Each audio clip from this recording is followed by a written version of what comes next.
Alors c'est quoi cette histoire? Alpha. Évidemment, c'est une terminologie, tu le sais, qui fait référence au singe. Le mâle alpha, c'est le singe alpha qui est dominant de sa tribu.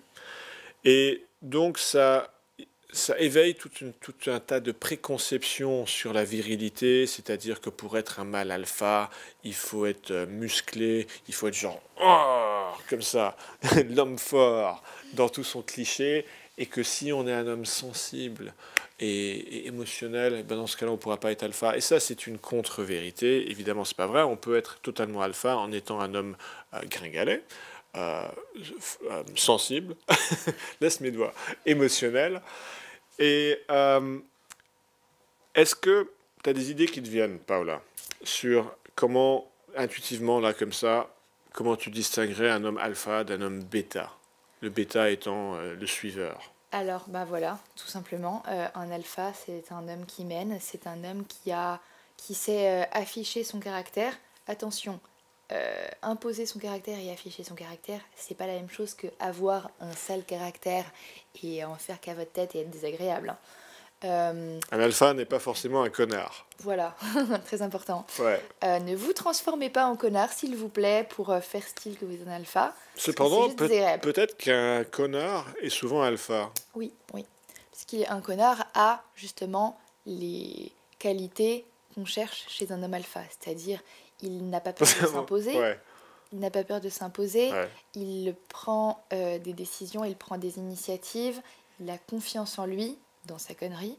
Euh, Il vit sa vie et il n'a pas besoin qu'une femme le rejoigne dans sa vie pour déjà se sentir bien. c'est ça. Et donc c'est un loup qui trace sa route, Ouais. qui est assez fort pour prendre soin de lui-même, et ça véhicule que du coup il sera assez fort aussi pour prendre soin d'un couple et d'une femme. Alors on parlait de meneurs et de suiveurs et une distinction, une nuance à faire, c'est que en fait pour être un alpha, on n'a pas besoin d'avoir des suiveurs. C'est-à-dire pour être meneur, on n'a pas besoin de mener des gens.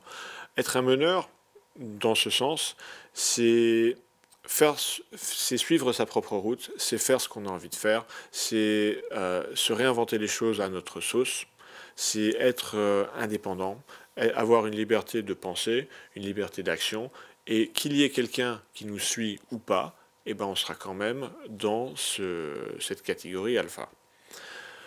Qu'est-ce qu'on peut dire d'autre? C'est que je dirais que ça rejoint un peu le charisme. C'est-à-dire qu'une définition possible à donner au charisme, c'est la capacité à prendre le risque de déplaire. Et ça aussi, c'est une caractéristique forte et majeure de l'homme alpha. C'est qu'il ne cherche pas à plaire. Ouais, c'est ça. C'est pas comme un labrador qui fait le beau pour avoir un sucre, c'est plutôt un Doberman fier et solide qui n'a pas besoin de validation pour se sentir, euh, ben, Mm. avec de la valeur.